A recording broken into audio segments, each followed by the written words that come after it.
Hello, friends, and welcome to Sleep Tight, Relax. Sounds, music, and stories for calming busy minds. A short message for grown-ups. Looking for more calming entertainment at sleep time? Subscribe to Sleep Tight Premium and get access to our complete back catalog of interruption-free bedtime stories, guided meditations, sleep sounds, and sleep music. And special shout-outs for the kids. Visit sleeptightpremium.com to begin your free trial. A link can be found in our show notes. Thank you.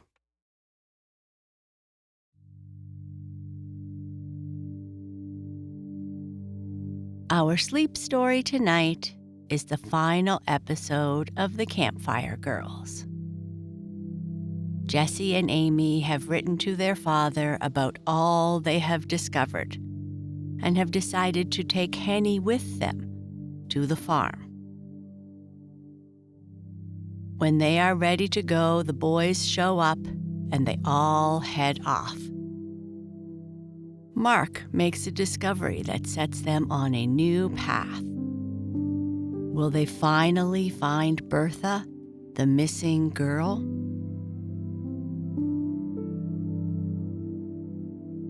Before we continue with our story, let's first make sure you are cozy and comfortable. Turn off the lights, silence notifications, find your comfortable place, your place to relax, or your favorite position in bed. Position your pillows, a teddy, or your other little comforts to make sure that everything feels as it should. Now that you are comfortable, let's take a few moments to relax your body and mind. It's spring where we are, and despite some cold weather and frost, the flowers are starting to grow, and in no time will be in bloom. I love taking time to notice and smell flowers when they are in bloom. So let's pretend together that we have a nice smelling flower in one hand and a dandelion in the other. A dandelion is the flower that has all the fuzzy stuff at the top, that when you blow on it, it will fly off into the wind.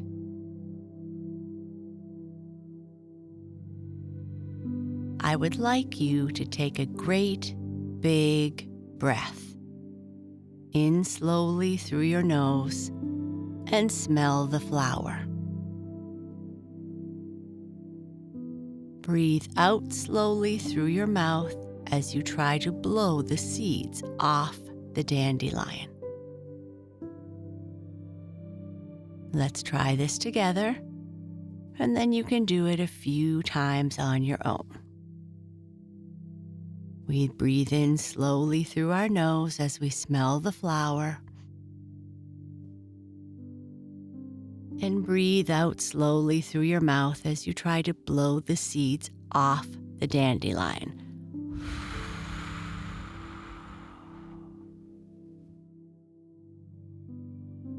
Great. Now repeat this a few times on your own.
"Let's finish this letter to Daddy," Jessie said hastily, "and then, oh, Amy Drew, I have an idea." "Another idea?" cried her friend. "I don't know whether there is anything in it or not, but listen. Don't you think we might get Henrietta, take her over to the Gandy place and look around again for Bertha?" "Well, I admit that kid has got sharp eyes. But how could she see into those buildings that are all shut up any better than we could when we were over there?" "You don't just get my idea. If the girl who radioed her message, and which we heard is Henrietta's cousin, she will know Henrietta's voice. And if Henrietta calls her from outside, maybe she can shout and we will hear her." "That is an idea," exclaimed Amy. "It might work at that." Then she laughed. "Anyway, we can give Hen a ride. Hen certainly likes riding in an automobile. And Nell has got an almost new dress and other things for her. Let us go down to the parsonage and get them, and while Chapman goes to town with this letter, we'll paddle around to Dogtown and get Henrietta." "Fine," cried Amy, and ran home for her hat.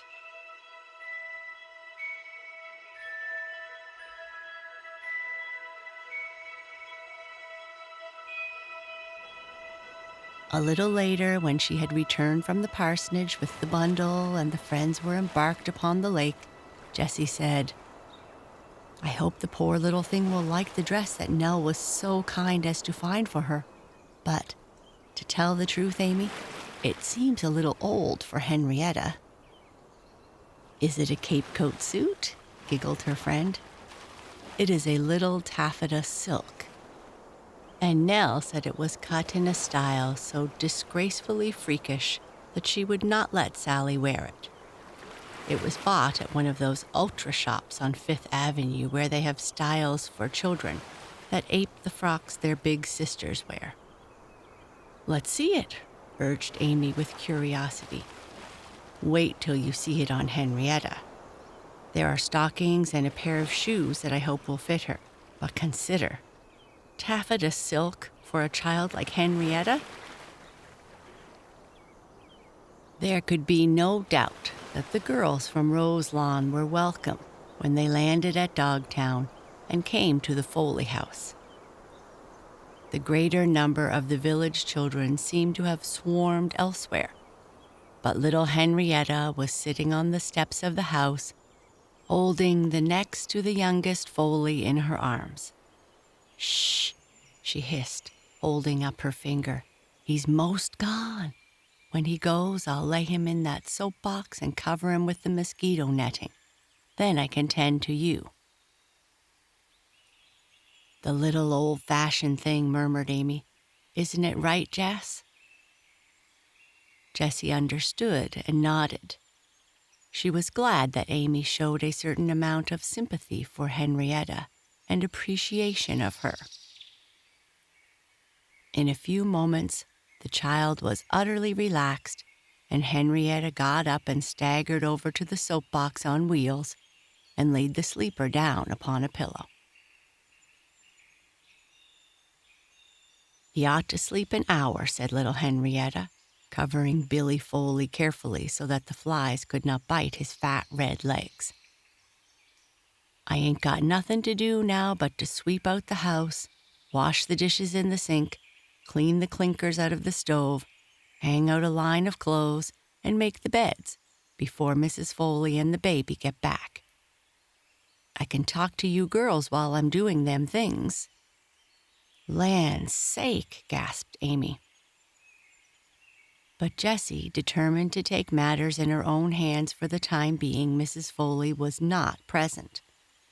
She immediately unrolled the bundle of things she had brought, and Henrietta halted on the step of the house, poised as though for flight, her pale eyes gradually growing rounder and rounder. "Them ain't for me?" "If they fit you, or can be made to fit you," said Jessie, The poor child, exclaimed Amy softly, taking care that Henrietta should not hear her. Silk, murmured Henrietta, and sat down on the step again, put her arms out widely, and squeezed the silk dress up to her flat little body as though the garment was another baby. Silk, repeated the poor little thing. Miss Jessie, how good you are to me. I never did have a thing made of silk before, except in a hair ribbon, and I never had too many of them. When Mrs. Foley and the baby arrived home, there stood upon the platform at the back door of the house a most amazing figure. She knew every child in Dogtown, and none of them had ever made such an appearance. She almost dropped the baby through amazement. For the love of John Thomas Maguire, burst forth the woman, finally finding her voice. What's happened to that child? Is it an angel she's turned into, or is it an heiress? I don't know. Hen Haney, what's the meaning of this parade? And have you washed the dishes like I told you? You must forgive her, Mrs. Foley, Jessie said, coming down to meet the woman and taking the baby from her. Go and see and speak to the child, she whispered. She is so delighted that she has not been able to talk for 10 minutes.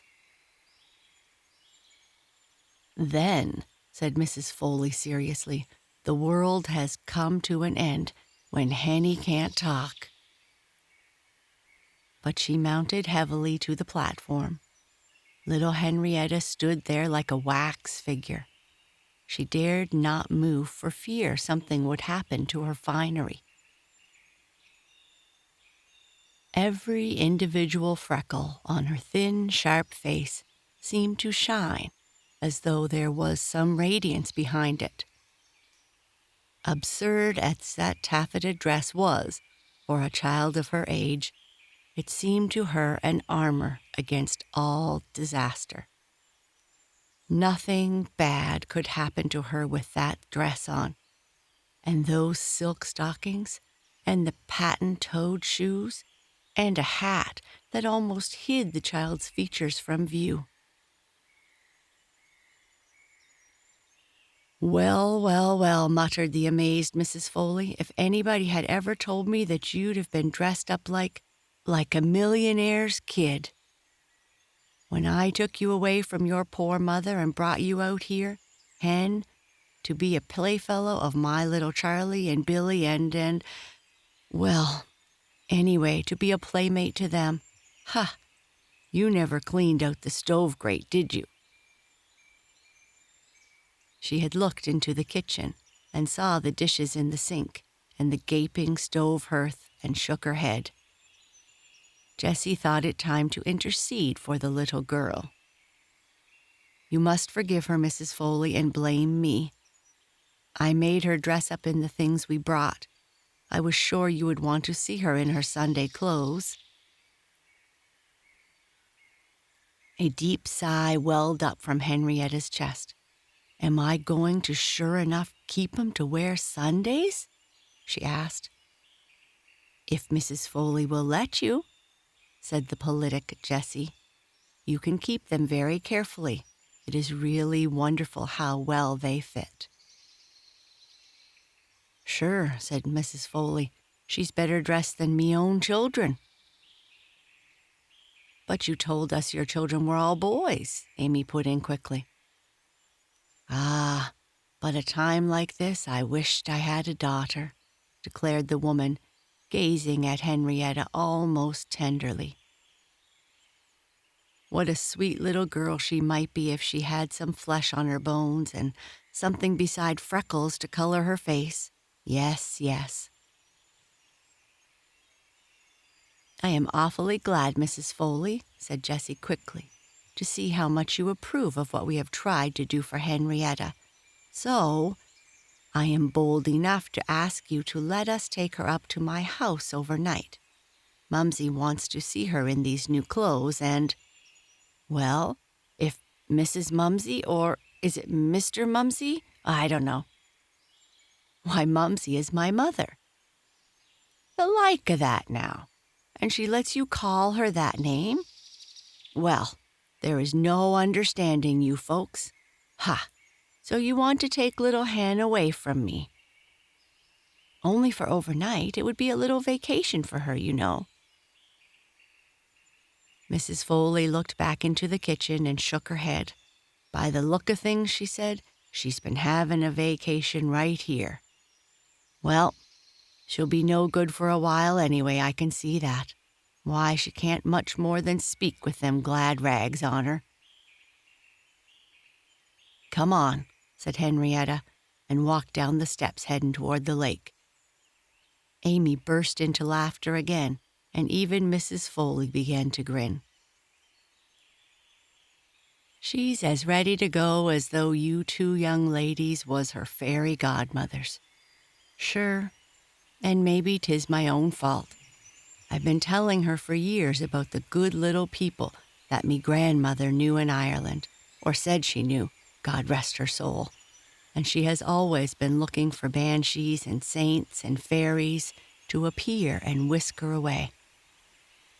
She is a princess in disguise that's been charmed by a wicked witch. All them stories and beliefs has kept her contented. She's a good little thing, Mrs. Foley ended, wiping her eyes. Go along with her and tell your Mrs. Mumsey to be good to her. So they got away from Dogtown with flying colors. Henrietta sat, a little silk-clad figure, in the bottom of the canoe and shivered whenever she thought a drop of water might come inboard. She ought to have worn her old clothes in the canoe, Amy suggested, but with dancing eyes. Oh, gasped Henrietta pleadingly. It is going to take dentist's forceps to ever get the child out of that dress, chuckled Jessie. I can see that. They got back to RoseLawn in good time for dinner. Chapman had returned from town but had not brought Mr. Norwood home. Jessie's father, it seemed, had left the courtroom early in the afternoon and had gone out of town on some matter connected with the Ellison case. That case, as Jessie and her mother feared, was already in the court. A jury had been decided upon as the defendants, Mrs. Poole and Mrs. Bothwell, had been advised by Mr. McCracken, their lawyer, to demand a jury trial. The plaintiffs would have to get in their witness the next day. If Bertha Blair was ever to help the side of right and truth in this matter, she must be found and brought to court. And we don't know how to find her. If she is hidden away over there at that Gandy farm, how shall we ever find it out for sure? Wailed Jessie. I hoped Daddy would get my letter and come and take charge of the search himself.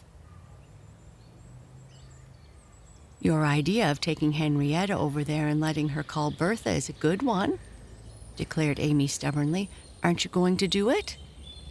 Yes, we'll drive over early, but it is only a chance.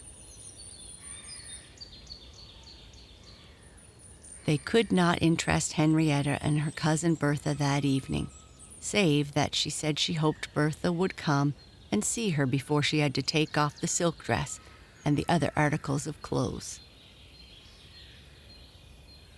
She scarcely had any appetite for dinner, although Mumsy and Jessie tried their very best to interest Henrietta in several dishes that were supposed to appeal to a child's palate.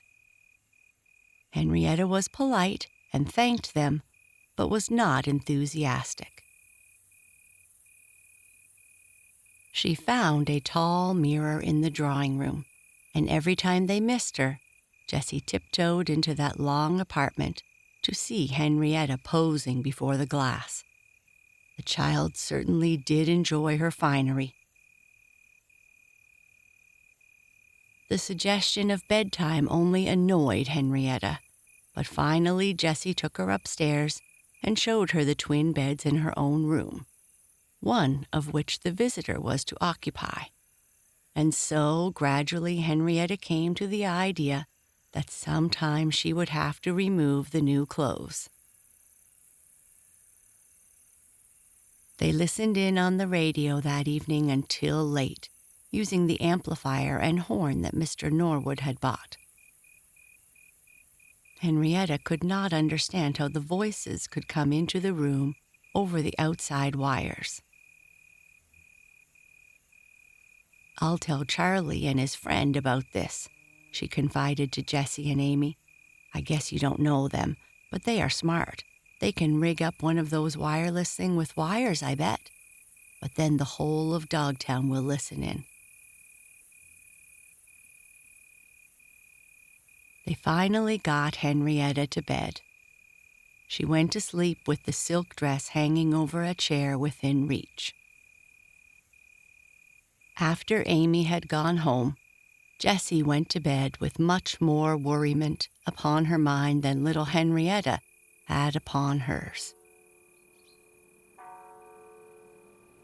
Everybody was astir early about the Norwood and Drew places in RoseLawn the next morning. At the former house, Jessie and Henrietta woke everybody. At the Drew place, 2 old salts, as Amy sleepily called them from her bedroom window, came rambling in from a taxicab and disturbed the sleep of the family. "Where did you leave that marigold?" the sister demanded from her window. "You boys go off on that yacht, supposedly to stay a year, and get back in 48 hours? "Chop it, sis," Derry advised. "See if you can get a bite fixed for a couple of started castaways. The engine went dead on us, and we sailed into Bargonaut last night, and all hands came home by train. Mark has the laugh on us." Fortunately, the cook was already downstairs, and Amy put on a housecoat and ran down to sit with the boys in the breakfast room and listen to the tales of their adventures. "Oh, but," she said after a while, "there's been something doing in this neighborhood, too. At least, our neighbors have been doing something. Do you know, Derry, Jess is bound to find the lost girl we were telling you about. Mr. Norwood goes into court today on that Ellison case, and he admits himself that he has very little chance of winning without the testimony of Bertha Blair." "Fine name," drawled Derry. "Sounds like a movie actress." "Let me tell you," Amy said eagerly. She related how she and Jessie had tried to find Bertha after hearing what they believed to be the lost girl's voice out of the air. Derry and Bird listened with increasing wonder. "What won't you kids do next?" gasped Derry. "I wish you wouldn't call us kids," complained his sister. When Amy had finished her tale, her brother was quite serious. Particularly was he anxious to help Jessie, for he thought a good deal of his sister's friend. "Tell you what," he said, looking at Bird, "we'll hang around long enough to ride over to the stock farm with the girls, won't we?" "What do you think you can do more than what they have already done?" asked Bird with some scorn. "I have an idea," said Derry Drew slowly. "I think it is a good one. It even beats using that little hen for a bait. Listen here." And he proceeded to tell them.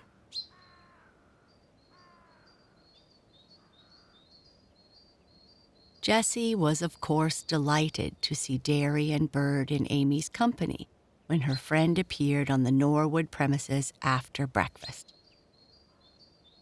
Jessie had dressed Henrietta, and the child was preening herself in the sun like a peacock. The boys scarcely recognized her. But she was more than eager to ride along with the others to look for Bertha Blair.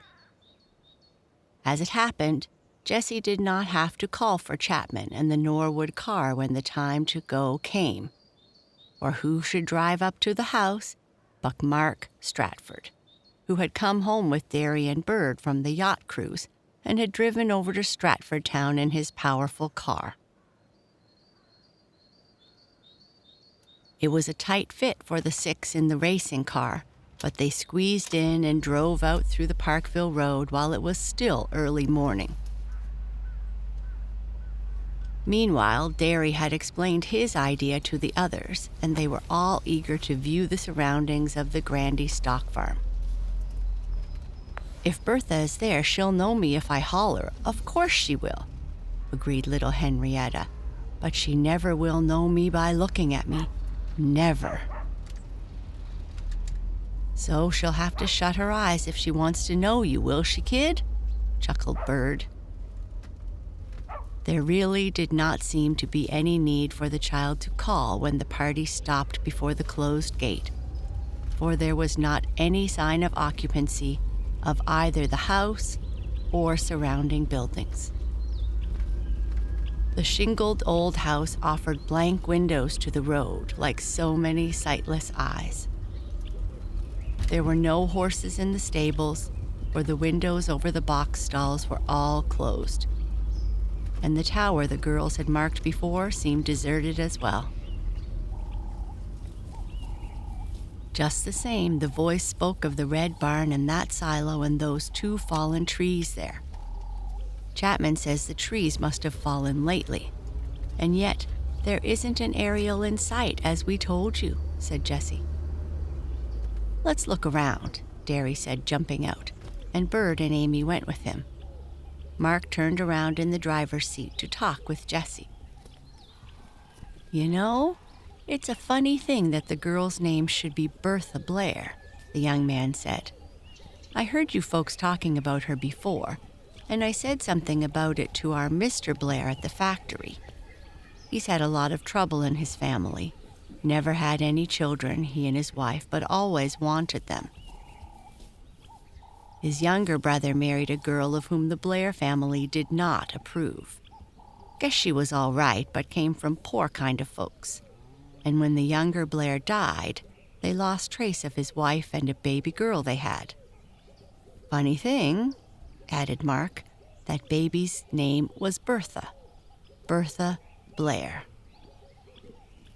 When I told the superintendent something about your looking for such a girl because of a law case, he was much interested. If you go over there again to the sending station, tell the superintendent all about her, Miss Jessie." "I certainly will," promised the RoseLawn girl, "but we haven't even found Bertha yet, and we are not sure she is here." Derry and the others had entered the grounds surrounding the stock farm buildings, and they were gone some time. When they came back, even Amy seemed discouraged. "I guess we were fooled, Jess," she said. "There is nobody here, not even a caretaker. I guess what we heard over the radio that time was a hoax." "I don't believe it," declared Jessie. "I just feel that Bertha Blair, little Henrietta's cousin, is somewhere here." "And maybe she can't get away," said Henrietta. "I'd like to help Bertha get away from that woman." "Let's take the kid in and let her call," suggested Bird. "Sure you didn't see any aerial, Derry?" Mark asked, showing increased interest in the matter. "Not a sign," said Derry, shaking his head. "That tower? Yes, it would make an ideal station, but I went all around it. I can't see the roof, for it is practically flat, and if what I suggested was there, we will have to get above the level of the roof to see it." Mark suddenly got out and opened his toolbox. He brought forth a pair of lineman's climbers. "Thought I had him in there. I'll go up that telephone pole and see what I can see." And he began to strap them on. "Good as gold," cried Bird admiringly. "You have a head on you, young fellow." "Yes," said Mark dryly. "I was born with it." He proceeded to the tall telegraph pole and swarmed quickly up it. The others waited, watching him as he surveyed the apparently deserted place from the crosspiece of the pole. By and by, he came down. "It's there, Derry," he said confidently. "Your big idea was all to the good. That folding wireless staff you use on the marigold is repeated right on the top of that tower. When they use the sending set, they raise the staff with the antenna, and there you have it." "Oh, then she's in the tower," cried Amy. "At least, she was in the tower if she sent her message from this station," agreed Derry. "How shall we find out? How shall we?" cried Amy excitedly. "If Mr. Stratford is quite sure that he sees the aerials upon the roof, then I am going to get the tower door open somehow," declared Jessie. "It is there, Miss Jessie," Mark assured her. "Come on, Henrietta," said Jessie, helping the little girl to jump down from the car. "We are going to find your cousin Bertha if she is here." "You're real nice to be interested in Bertha," said Henrietta. "I am interested in her particularly because Daddy needs her," admitted the older girl. "Come on now. We'll go up to that tower building and you shout for Bertha just as hard as you can shout. She will know your voice if she doesn't know you in your new dress." And she smiled down at the little girl clinging to her hand. It seemed as though if there really was anybody left in charge of the Gandy house and premises, such a caretaker would have appeared before this to demand of the party of young folks from RoseLawn what they wanted.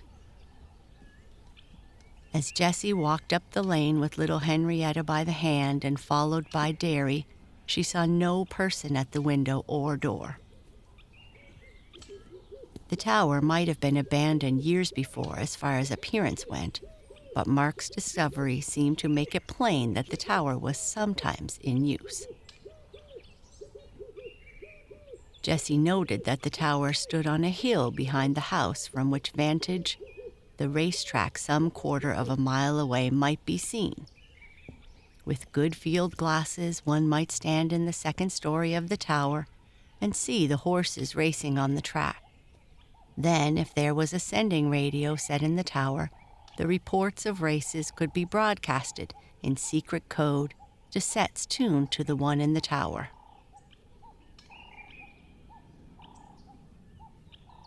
The question now was, had Bertha stolen her way into the tower at that time?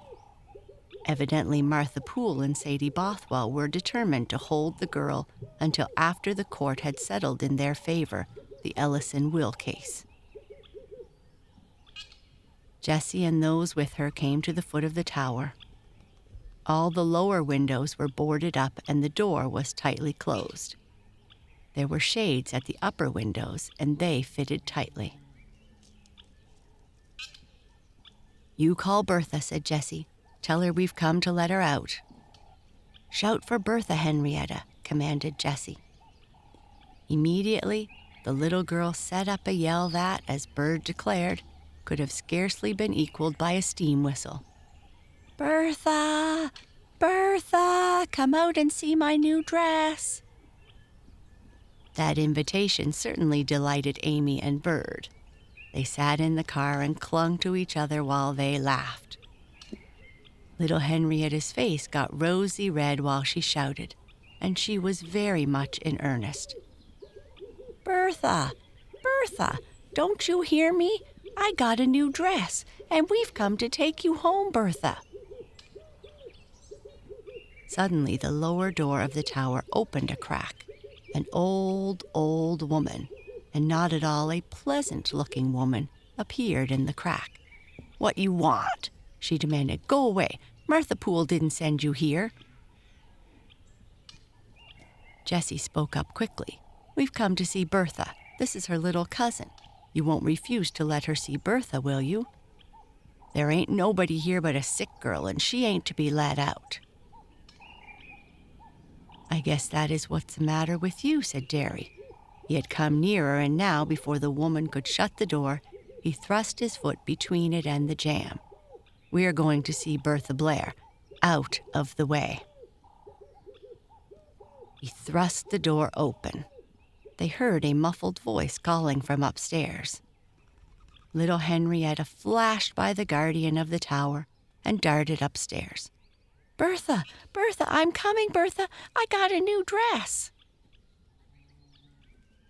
"You better go up and see what's doing, Jess," said Derry. "I'll keep this woman down here." Jessie was giggling, although it was from nervousness. Jessie found a door open at the top of the flight. Henrietta was chattering at top speed somewhere ahead. The rooms were dark, but when Jessie found the room in which Henrietta was, she likewise found a girl in a chair. "Here's Bertha! Here's Bertha!" cried Henrietta eagerly. Jessie had the girl free in half a minute. She saw then that this was the girl she and Amy had seen on Dogtown Lane. "Oh, miss, is this little Henny, and have you come to take me away?" gasped Bertha. "Surely. Are you Bertha Blair?" "Yes, ma'am. Henny calls me Bertha Haney, for I lived with her mother after my mother died, but my name's Blair." "My father is Robert Norwood, the lawyer," said Jessie swiftly. "He wants you to testify in court about what you heard when the old man made his will at Mrs. Poole's house." "Oh, you mean Mr. Abel Ellison? A gentleman came and asked me about that once, and then Mrs. Poole said I gotta keep my mouth closed about it or she'd put me away somewheres. So I ran away from her," said Bertha, "and tried to go to Dogtown and see Henny and the Foleys. Why, wasn't you one of the girls, miss, that saw Mrs. Poole putting me into that car?" "Yes," sighed Jessie, "I saw it but couldn't stop it. Well, they brought me right out here, and I've been here ever since. When Mrs. Poole isn't here, that old woman comes and keeps me from running away." "But once," Jessie suggested, "you had a chance to try and send out a cry for help?" "There's a radio here. They used it one night. Then I tried to call for help over it, but they heard me and stopped it." "But we heard you. Come, Bertha. We will get you away from here before Mrs. Poole comes, and we must take you to the city to see my father at once." As they left the tower and the old woman, they heard the latter calling a number into the telephone receiver. She was probably trying to report to Mrs. Poole. "But the woman will never dare call the police," Derry assured Jessie. "You tell your father all about it, and he'll know what to do." "And we must see Daddy Norwood as soon as possible," the girl said. "I must take Bertha to him. The case is already in court." "I'll fix that for you, Miss Jessie," Mark said.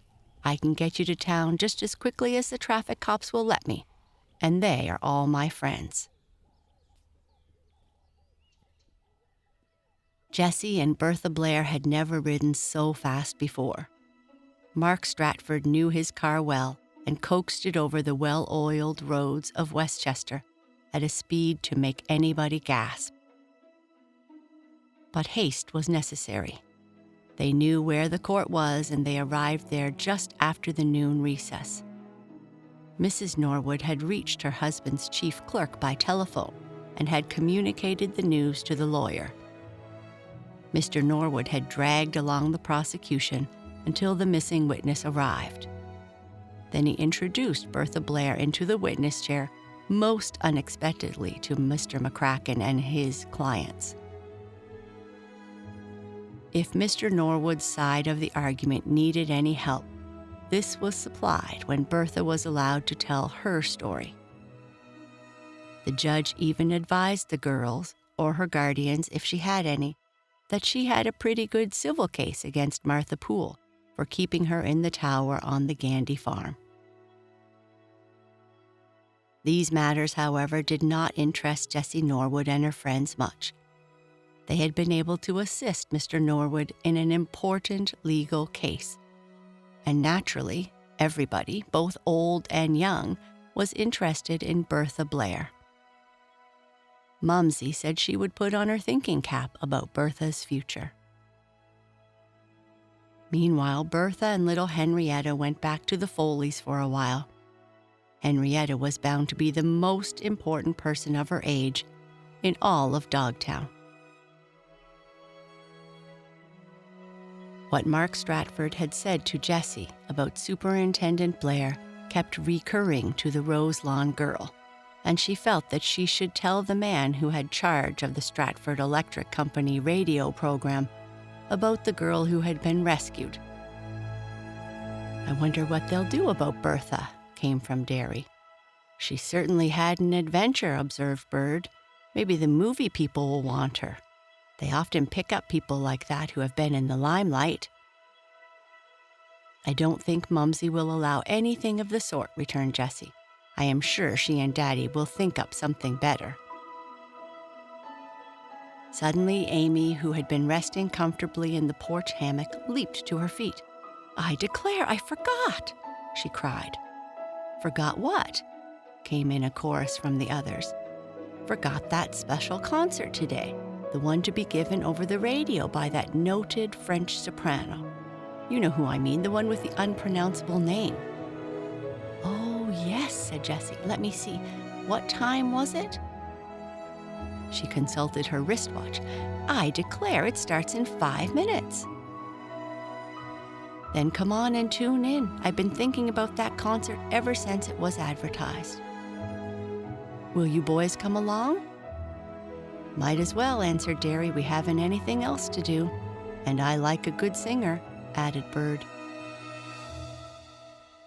In another moment, all were trooping up to Jessie's pretty room, where she had her receiving set.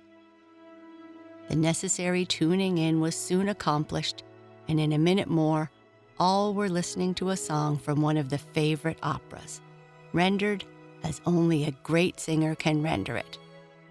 And here, for the time being, we will say goodbye to the radio girls of RoseLawn. And that is the end of this story. Good night. Sleep tight.